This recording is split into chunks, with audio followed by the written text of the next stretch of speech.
You may be seated.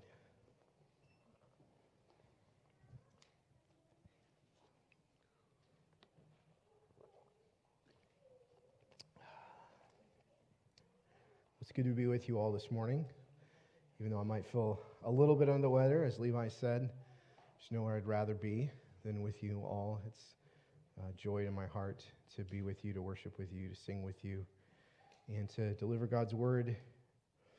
You can pray that I can do that with energy and that my voice holds up and that I don't cough a storm. But as long as those things last, we'll, I think, have a good time looking at God's word together this morning, and I'm excited to do that with you all. If you have a Bible with you, please turn to Matthew chapter 8. This morning we're continuing to look at these powerful encounters here in Matthew chapter 8. And so far we've considered the way in which really Matthew is drawing our attention to these encounters, to these stories, in order to highlight and magnify Jesus' authority, his authority as the Messiah and King. And in particular, we've seen how in each of these stories, Matthew is showing us the way that Jesus powerfully and uniquely demonstrated his authority through these remarkable actions that confirmed his authority as the Messiah and King. And so far in the first kind of three stories that we've looked at, Matthew is focused in different ways on kind of a same set of actions, highlighting Jesus' authority through his ability to heal all kinds of people in all kinds of ways and all kinds of circumstances. So recognizing that in each of the three stories we've looked at so far, right, what is it that Jesus has done? He has healed. He's healed those who have come to him. But in our text this morning, Matthew is going to turn. He's going to turn our attention briefly away from focusing on Jesus' authority as one who has the power to heal, to consider Jesus' authority as one who has the ability to command the loyalty even of his followers. So if you'll read along with me in Matthew 8, they're starting in verse 18. I'm looking at verses 18 through 22 this morning. Now when Jesus saw a crowd around him, he gave orders to go over to the other side. And a scribe came up and said to him, "Teacher, I will follow you wherever you go." And Jesus said to him, "Foxes have holes and birds of the air have nests, but the Son of Man has nowhere to lay his head." Another of the disciples said to him, "Lord, let me first go and bury my father." And Jesus said to him, "Follow me and leave the dead to bury their own dead." So far in these stories that we've seen, right, we've seen people coming to Jesus, people who have been coming to Jesus mostly for help, people who were unseen, unknown, hurting, even rejected, people who simply came to Jesus, fell down, recognized his authority, and cried out to him for help. But I think in our text this morning, right, there's a clear shift, right? We have an example of two people who are again coming to Jesus, but I think it's clear from the story and Jesus' response that something different is going on in these two encounters. The way that these two people approach Jesus is already different, and Jesus' response is certainly different. And see, we see that there's this clear shift, right, from healing to this focus on discipleship. From healing to discipleship. We can see this even as sort of Matthew sets the stage for the story, right? He talks about Jesus giving this order to his disciples to leave the crowds and to follow him onto the other side of the Sea of Galilee. And Matthew continues to consider this as he looks at these two encounters that each kind of center on this question of what does it look like to follow Jesus, as Jesus challenges these two supposed followers on what it means to truly follow after him. But I think there's more to it than that, right? Jesus isn't just laying out this sort of general call to discipleship. He's laying this out in this sort of context of the lure of worldliness, the lure of worldly success. I think if we look at each of these stories, even Jesus' initial call, one of the things that kind of runs throughout these few verses is not just a call to discipleship, but a call to discipleship that bids Jesus' followers to forsake the world, I think Matthew wants us to see that if Jesus is the one with all authority, then his authority demands a certain kind of response from his followers, from those who claim to follow him, a response of complete loyalty, even if it costs them everything this world has to offer. So we had to kind of summarize these two encounters. I think Matthew wants us to see that Jesus has the authority to call his disciples to forsake worldly success to follow him. Jesus has the authority to call his disciples to forsake worldly success and to follow him.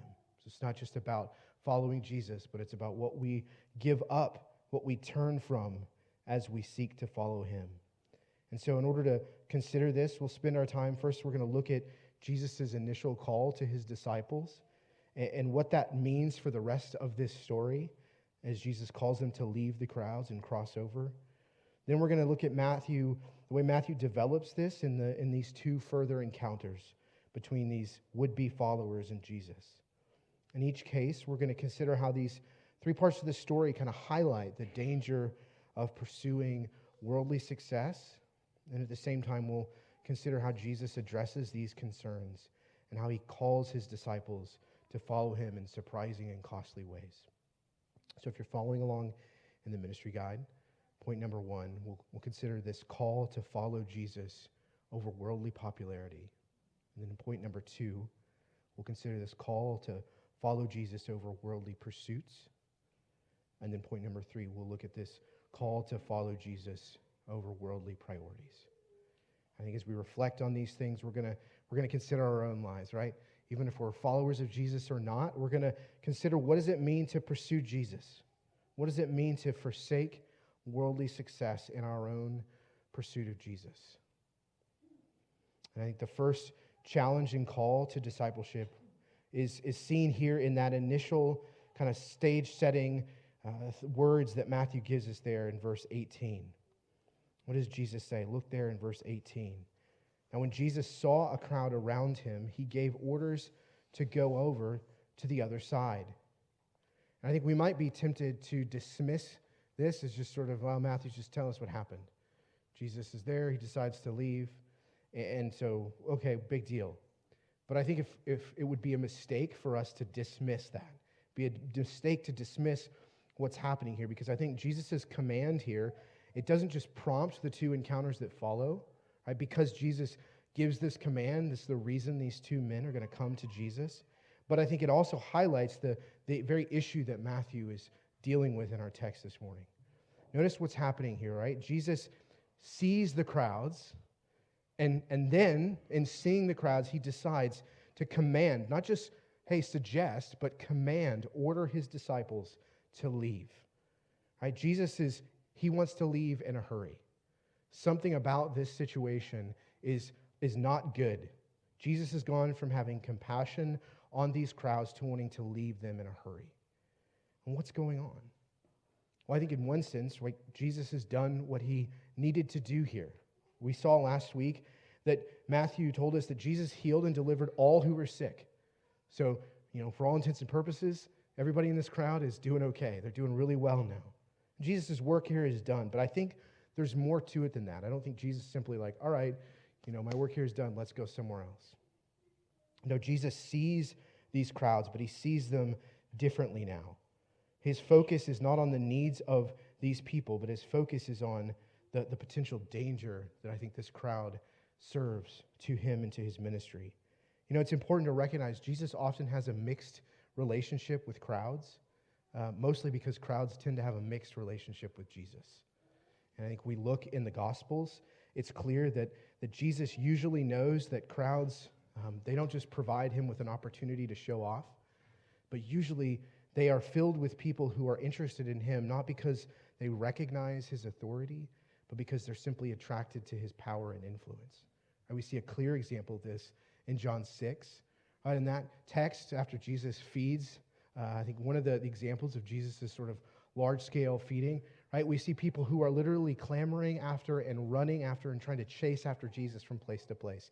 And Jesus is running away from them. He has no interest.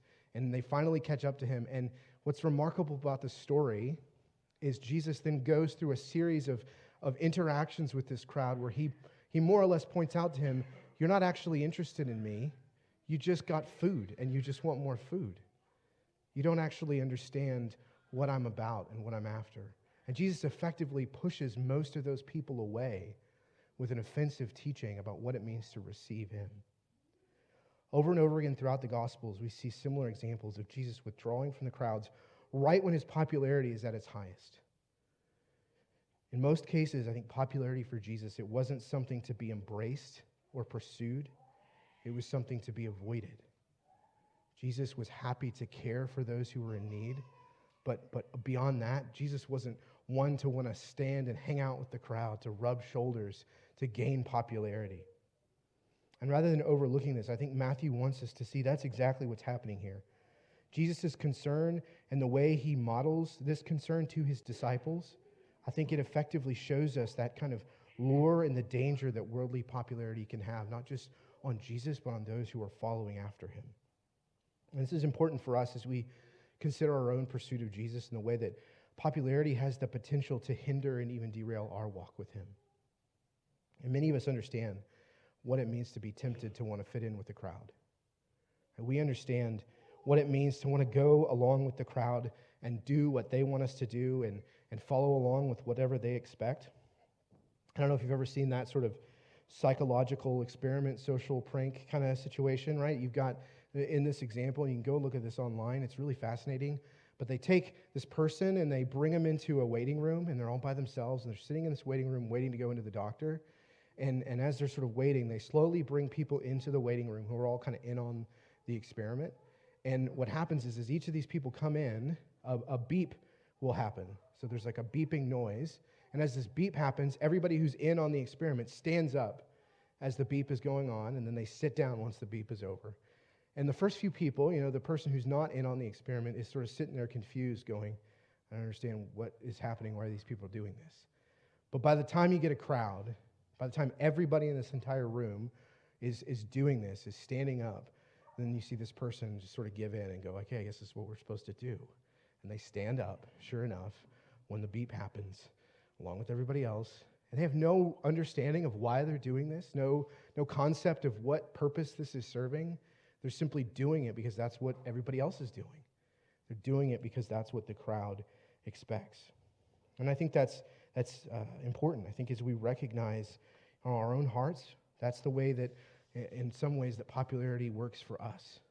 In many cases, the crowds are a danger to our relationship with Jesus because of our desire to fit in, our desire to go along with the crowds instead of sticking out, right? He didn't want to be that one person sitting while everybody else stood up.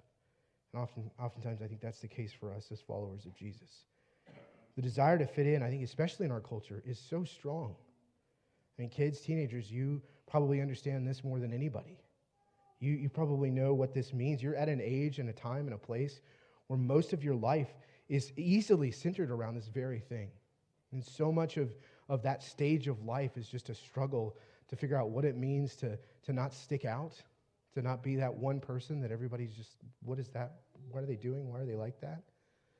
So much of what it means to be in that stage of life is to just try to fit in. And social media doesn't make that easier, right? I mean, social media has effectively put the crowds at our fingertips. Like, there is no point in which we are able to just effectively isolate ourselves as long as we have a cell phone. People are always at our fingertips at any time, in any place. We're always able to see, what are the crowds thinking? What are they wanting? What are they expecting from me? I think it's harder than ever for us to escape the lure of crowds. And whether we realize it or not, so much of our life and the choices that we make, they can depend on and be shaped by this temptation to fit in, especially as we look and scroll through our phones. I think when it comes to the truth, though, it's important to recognize that crowds are rarely on the right side. They're rarely on the right side of the truth. And if we give in to what's popular, what's expected of us, instead of what Jesus calls us to do and what he calls us to believe, I think we're inevitably going to find ourselves standing on the right side of the crowd and on the wrong side of Jesus. And recognize if his disciples chose not to follow Jesus in this moment, they said, sorry, Jesus, we're going to hang out here. Right? They would be with the crowds, but they wouldn't be with Jesus. And I hope you see that the lure of worldly popularity, it poses a real threat to our pursuit of Jesus. And if we're going to follow him, we have to be willing to forsake that lure, to forsake the crowds, to leave the crowds, to follow Jesus where he calls us to go. Notice how Jesus doesn't just leave on his own. Hey guys, I'm a little uncomfortable with this. I'm going to leave. No, he commands his disciples to go. He is giving orders to them to leave the crowds there in Capernaum and to go onto the other side of the Sea of Galilee. And as we'll see later on in the chapter, there's actually something even more remarkable about this. Jesus isn't just calling them to leave these crowds in Capernaum. He's actually calling them to go to the Gentile region of Gadarenes, which is kind of the last place you would think that they should go right now. And we know it's getting late. It's towards the end of the night. His disciples probably heard this request and thought, what are you talking about? This is insane. Look at all these people. They love us. I mean, well, they love you, Jesus, right? Why would we leave right now? The people are eating this up. They love this. You are so popular. And it's getting pretty late. We can just stay here. We can go to sleep in Peter's house. The crowds will be here in the morning. It'll be great. Why would we leave in the middle of the night to go hang out with a bunch of Gentiles? Are you out of your mind? I think it's very likely that some of his disciples had those very kinds of thoughts. But that's exactly what Jesus is calling them to do. When they least expect it, Jesus is calling them to leave the crowds, to go somewhere they never would have imagined. He's calling them to follow after him, to follow in obedience to him. And that's the case for us. I think often following Jesus, it means forsaking the crowd, forsaking popularity, forsaking our reputations, and going to places that Jesus calls us to go, even places that might make us uncomfortable. And friends, if we're willing to leave the excitement of the crowds and popularity and the notoriety that comes with them to follow Jesus, then we got to be willing to go to those places and spaces that Jesus calls us to go. And I just want you to think about this room. What would it look like for you to do that? What would it look like for you to leave the comfortable space of the crowds and to go to that place you know that Jesus has called you to go? You know, what would that look like in your life? Maybe if you don't know him, that just means coming to him for the first time. Perhaps one of the reasons you're hesitant to follow Jesus is you're worried about what the crowds might think. I want you to see Jesus is showing you here that's normal. Like, that's the way it's supposed to be. Jesus, in calling you to himself, is calling you away deliberately from the crowds to him. Following him is not the popular thing to do. It will not win you notoriety. It will not win you success. People will not be impressed by it. Wow, you came to Jesus? That's really cool. But Jesus is worth all of that. He's worth leaving the crowds and all that they have to offer, not just because of what he's done, but who he is. He is the Son of God, the one who's worthy of our obedience, the one who's worthy to call us from the crowds to him, even if that puts us out of step with people around us. You know, that's especially true for those of us who claim to follow Jesus. If we say we're his disciples and we're unwilling to let go of our fears, our pride, and our complacency to follow him into uncomfortable places that take us away from the crowds, I think we're missing something of what it means to follow him.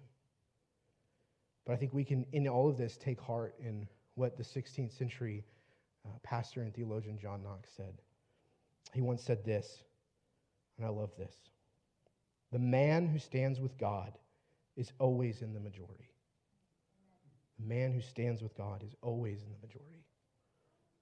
So even if we think about what does it mean to leave the crowds and just be us and God, even if that's the case, even if it was just us and God, well, we're always in the majority when we're on God's side.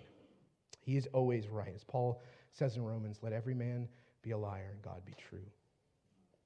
Even when following Jesus puts us at odds with the crowds, we can be sure that we'll be on the right side. But Jesus doesn't just call us to follow him over the lure of worldly popularity. He also calls us to follow him even over the lure of our worldly pursuits. And we can see this in Jesus' follow-up encounter there with the scribe in verses 19 and 20. Look there at verse 19. Pay particular attention to what this scribe says to Jesus.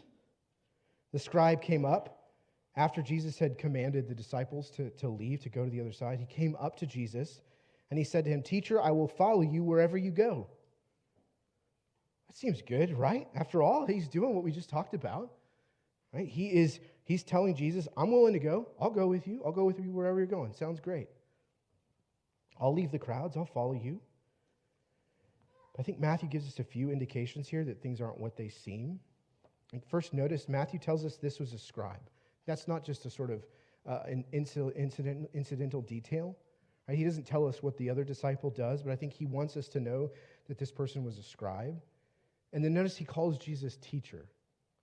Those two details are really important because they, I think, reveal to us that this man's not coming to Jesus as a disciple, but he's coming to Jesus as a means of pursuing his ambitions as a scribe. And to grasp that, I think you have to understand something about the way that scribes operated. Scribes like this man were well regarded. They were usually wealthy. They were usually well respected among the people of Israel. They were highly educated. They were the sort of elite academics in their society. They were able to read, which was very rare. And they were especially well respected if they had been trained under a particularly well respected teacher. Right, we kind of see something of this in Paul's own sort of credentials that he gives about, hey, I was trained under Gamaliel. He's alluding to that same kind of relationship of the way that scribes would sort of elevate their reputation by attaching themselves to a particularly well-known teacher. And scribes were teachers of the law, and they were held in very high esteem and usually given places of high prominence. They usually sat in sort of affluence and had nice homes and sat in nice synagogues, hanging out with all the wealthiest and most respected people. And they would make a name for themselves by sort of finding that person. Who's that person I'm going to attach myself to? That person that I'm going to be an understudy effectively to and be a protege to. And so I think right now for this man, that's exactly what's going on. I think he sees Jesus' popularity. He sees what's going on, and he's saying to himself, hey, this guy is a rising star. And I can attach myself to this guy. I can become his protege, and this is going to lead me somewhere. Jesus seems like a pretty attractive mentor to him in this moment. I think given what this man is saying, and then even how Jesus is responding to him, Matthew wants us to see past this man's words. This is no sort of simple commitment, right? This is just one man's pursuit of his own ambitions. I don't think he's coming to Jesus because he's recognizing Jesus' authority as the Messiah. The fact that he can sort of call him teacher, I think shows that. I think he's coming to Jesus because he sees that hitching himself to Jesus is the way to further his pursuits. And that's, I think, surprising. I think it's surprising because I think as we reflect on worldly ambitions and the way this man's ambitions kind of motivate him, I think it's surprising that his ambitions, they don't lead him away from Jesus, but even to Jesus. But recognize that's a problem in this case. I think that's an important warning for us as we claim to follow Jesus and we seek to follow him. There's a real danger that our ambitions can often kind of be cloaked in the guise of Christianity, that we can sort of take our worldly ambitions and put this sort of Jesus-like thing over them. Oftentimes we assume, I think, that pursuing our ambitions is fine as long as Jesus is in there somewhere. And I go to church, I give Jesus what I need to do. And sure, yeah, most of my time and energy is spent on pursuing that new job or success or that house that I want or all those good things that are really important to me. But Jesus is around there somewhere. And I pray, I ask him to help me be good at those things. Now, that's that kind of soft version of the prosperity gospel that I prayed about earlier. I think one that all of us can be tempted to fall into. We live in a really nice place. We live in a really comfortable place. This is one of the best places to live in the entire country, right? And I think that's a great thing, but it's also a dangerous thing because it's something that I think we have to wrestle with. Like, it's easy to fall into the comfortability of simply pursuing our worldly comforts and ambitions and sort of tagging Jesus along the side of that. And we can put him there with the rest of our ambitions. What's the harm in following Jesus, as long as I'm, seeking to make sure everything else is going well for me? Like, we even sort of cloak it in those languages. I'm just working hard, I'm just taking care of my family. I'm just trying to be a good coworker, a good boss. Just trying to get a raise. Just be faithful. But recognize when we pursue those things in and of themselves, even if we sort of put Jesus in there, it's our ambitions that are our authority and not Jesus. And as long as our marriages are good, our kids listen to us, our life is comfortable, we'll follow Jesus. That's fine. But how do we react when things don't go that way? How do we react when we start to be uncomfortable, when life doesn't go the way we want? When following Jesus makes things harder for us, or when Jesus isn't giving us what we wanted or we expected from him? What do we do in those moments? How do we react then? Are we willing to follow Jesus even when it hurts us or when it doesn't even help us? Are we willing to become bitter and envious of others? I think how we react in those kinds of moments, it really reflects where our ambitions are. It reflects what we're actually pursuing. I think when the Lord is kind to expose us in those moments to where our hearts actually are. I've experienced this in my own life. I've had people set me down when I was looking to pursue good things, even pastoral ministry, and told me straight away, you're just pursuing your own ambitions.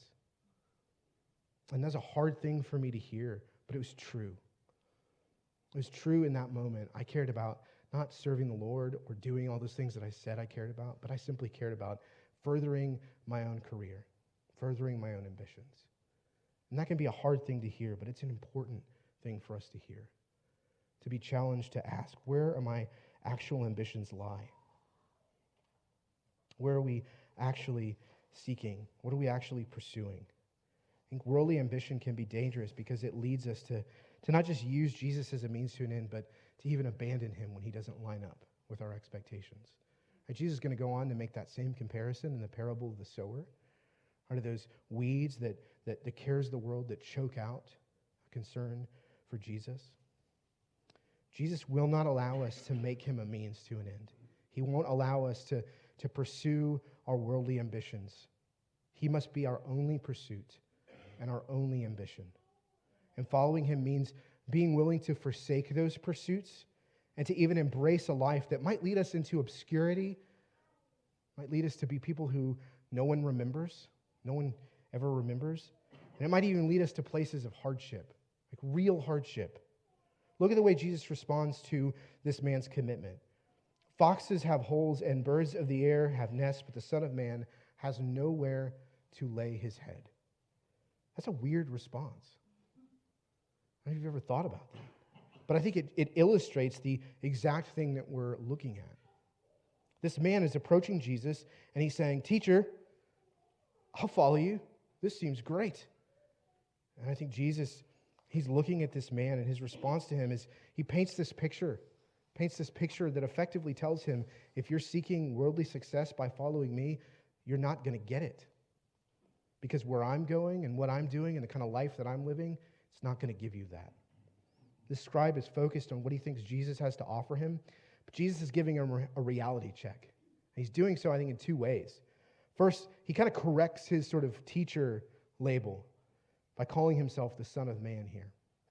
This is important because Jesus is kind of indirectly, maybe even directly in this man's case, challenging his assumptions about who Jesus is. Jesus' favorite term for himself is this term, Son of Man. Jesus loved to use this term. And it points back to two important things, two important ways that this same title was used in the Old Testament. First, in Ezekiel, we see all over Ezekiel that God uses this title to refer to Ezekiel himself. And it's clear, I think, as you read through Ezekiel, that God uses this title as a way of sort of emphasizing Ezekiel's weakness and his frailty and his humanity before God. But then, interestingly enough, it's kind of used in the complete opposite way in Daniel 7.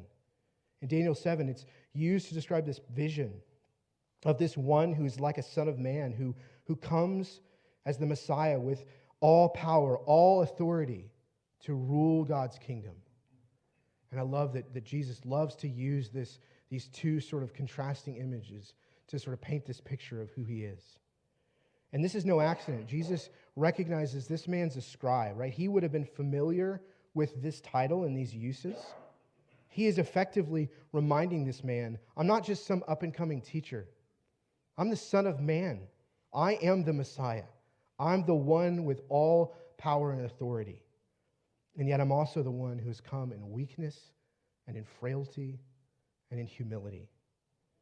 I'm one who has come as the Messiah, but whose life will be characterized not by worldly success, but by homelessness, rootlessness. I think he's driving that point home here. He has no lasting possessions or prominence. He has not even the most basic comforts, not even the kinds of things that birds and foxes have. Jesus doesn't even have those good things.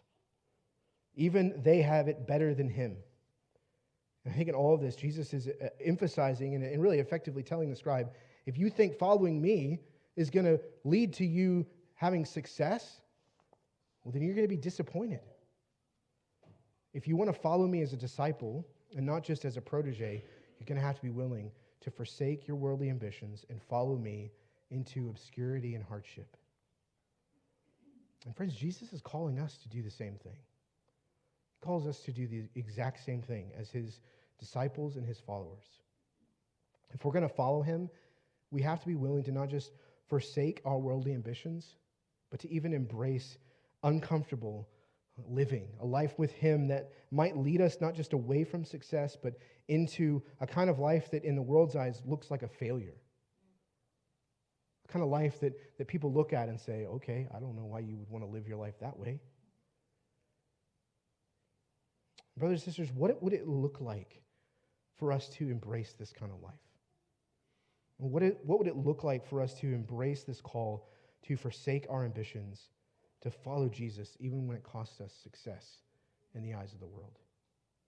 And what are those areas of your life that you think Jesus might be calling you to put your ambitions aside, to follow him, and to embrace what that might entail?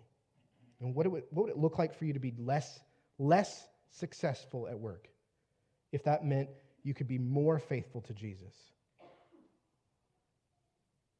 Less successful. Work is important, but recognize that we can make that ambition an idol.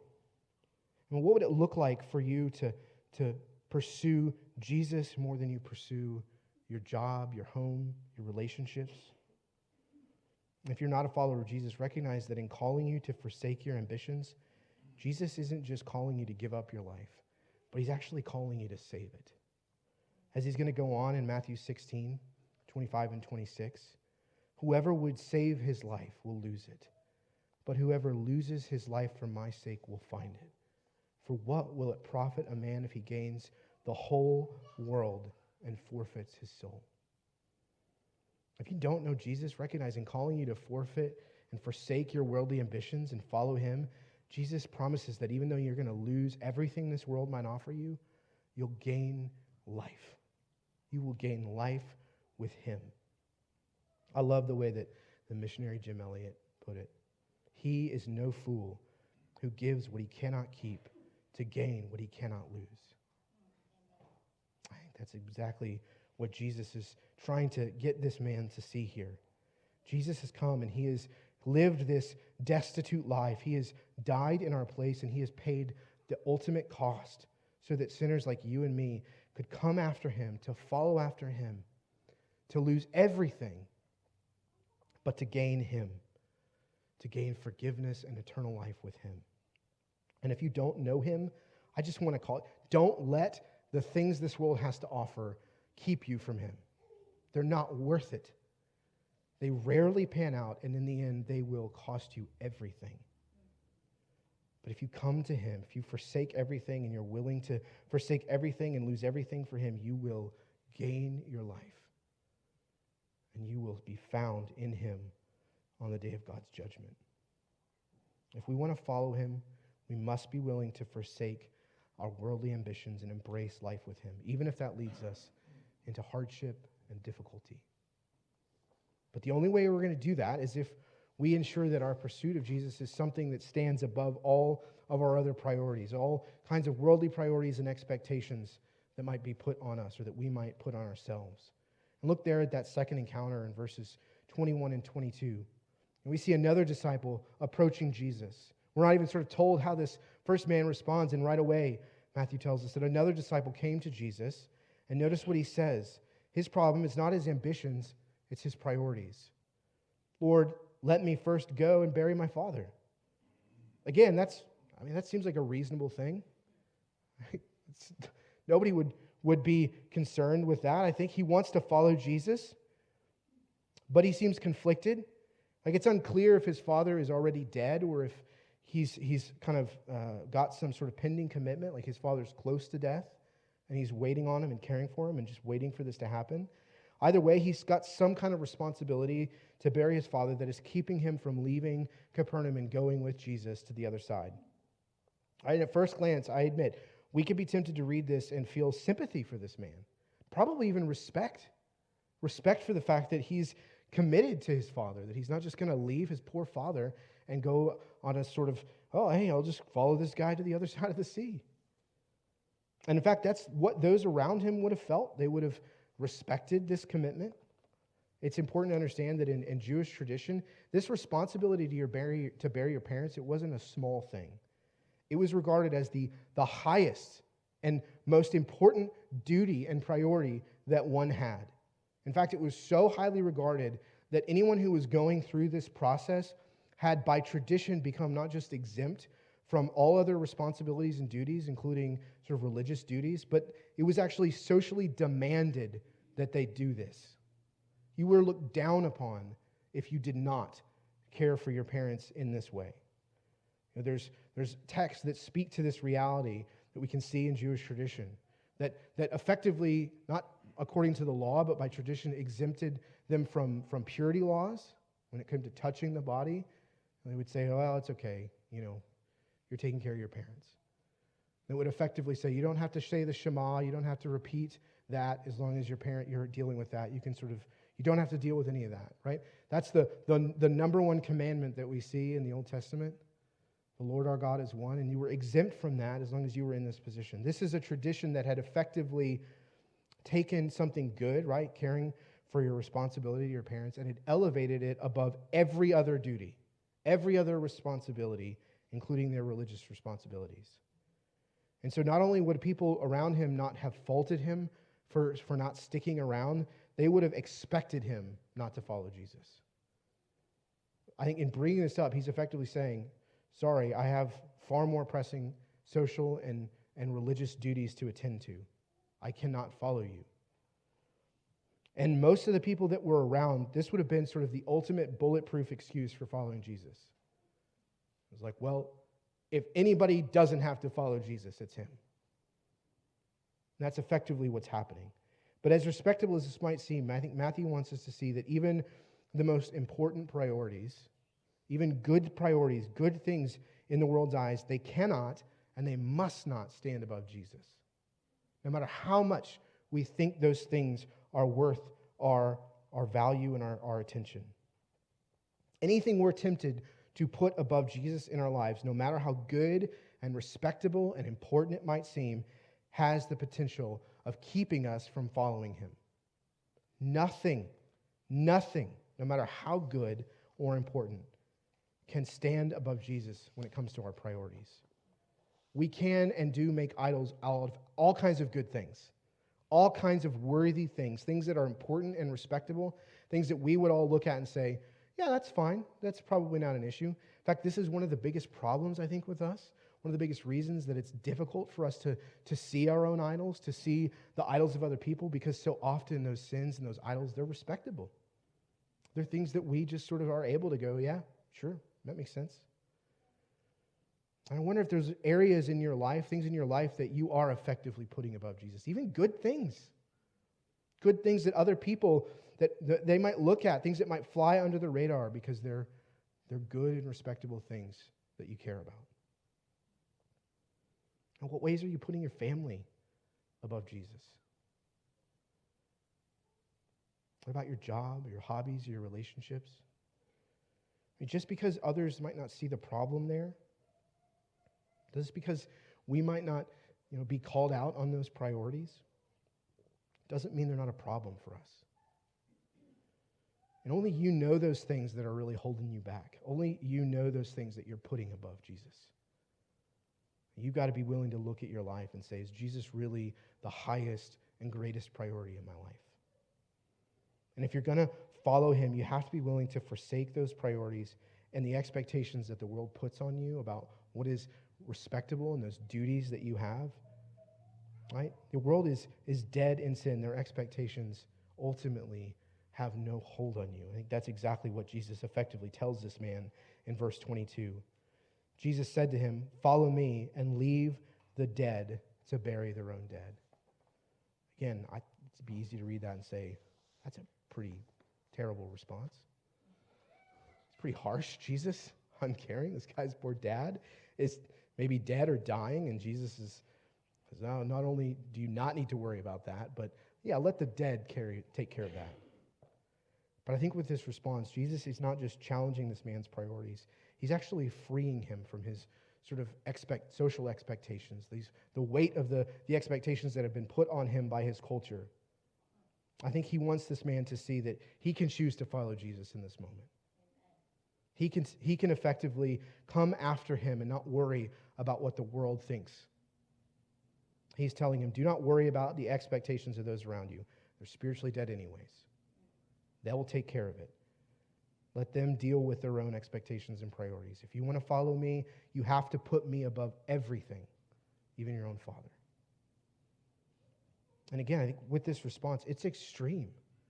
But I think it's extreme on purpose because Jesus is calling this man and us to see that following him means forsaking expectations and priorities of everybody and everything that are under him, if it keeps us from him. And are we willing to do that? Are we willing to forsake good things, to follow after him, things others might deem important and even necessary in our lives when it comes to following Jesus? Following Jesus will at times put us in places and in positions where other people around us are going to think, you're being irresponsible. You're not doing what you're supposed to be doing. But if we've died to the world and the cares of the world, then we don't have to be tempted to put the expectations of others and their priorities over Jesus. We can be free to serve him. We can be free to seem foolish and even irresponsible to others because we know that we're pursuing Jesus and we're putting him above anything and everything. Now, hear me when I say this. That does not mean that you have an excuse to actually become irresponsible. That's not what this text is saying. I don't think Jesus' words here are a license to ignore your family, ignore your responsibilities, and just sort of go off to la la land. Maybe you've heard that expression, someone's so heavenly minded they're of no earthly good. That's not what Jesus is calling you to do. I don't think that if that's actually happening in your life, that that's true. Jesus isn't calling this man to become useless and saying, who cares about that? That's not the point. No, Jesus is calling this man to put him first. And I think it's only when we're willing to do that that we'll actually become useful to the people that we care about. It's only when Jesus is our highest priority that we're actually going to care for those people in our lives that Jesus has put under our responsibility in ways that honor him. We should care about our responsibilities in our families because Jesus is our highest priority, not them. That kind of commitment to Jesus will help us love our families well. It will help us care for them, but often in ways they don't understand or appreciate. It will help us to pray for them, to try to lead them and teach them about God, to serve them in ways they might not appreciate or respect, but ways that will ultimately show that we love them, but we also love Jesus more. And that's what Jesus is calling this man, and he's calling us to do. If we're going to follow after Jesus, if we're going to pursue him, we have to put him above everything, be willing to forsake every expectation and priority that the world has to offer us. Friends, Jesus is the one with absolute authority. He commands and demands our complete loyalty above anything and everything that this world has to offer. I think the people in this story highlight that fact really clearly. I recognize, I think one of the things that's super surprising about this, nobody who's coming to Jesus or even who's interacting with Jesus or Jesus is interacting with, they're not people who are rejecting Jesus. They're not people who are questioning Jesus. They're people who are supposedly following Jesus. They are would-be disciples. But they're people who thought they could have Jesus and have worldly success. They were even willing to use Jesus to get it. But Jesus shows us here those two things aren't possible. You can't follow after him and be successful in the eyes of the world. It doesn't work that way. Jesus has the authority to call us to forsake the crowds, to forsake our worldly pursuits, and to forsake other priorities that are not him. He has that authority to call us to follow him with complete loyalty and complete obedience. The question is, are we willing to do that? I hope and I pray that we are. And that's what it means to follow him as one who has authority. Friends, will you bow your heads and pray with me?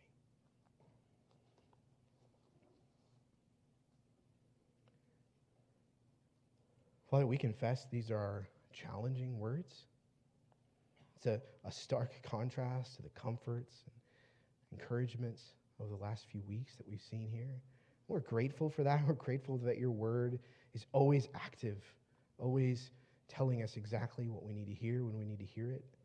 It's never stale, but it is always challenging us and encouraging us and doing that work. I pray that we would see that this morning, that we would hear these words and the challenges here, and that we would allow ourselves to be confronted, to be spurred on, that we would be willing to allow your word to examine us, to expose the thoughts and intentions of our hearts, the idols of our hearts. I pray in doing that, God, you would help us to treasure you above everything. Help us to recognize and to sing what we're going to be able to sing in just a moment, that all we have is Christ.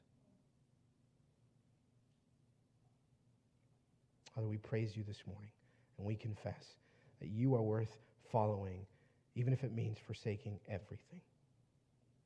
And we ask these things in Jesus' name. Amen. In just a moment, we'll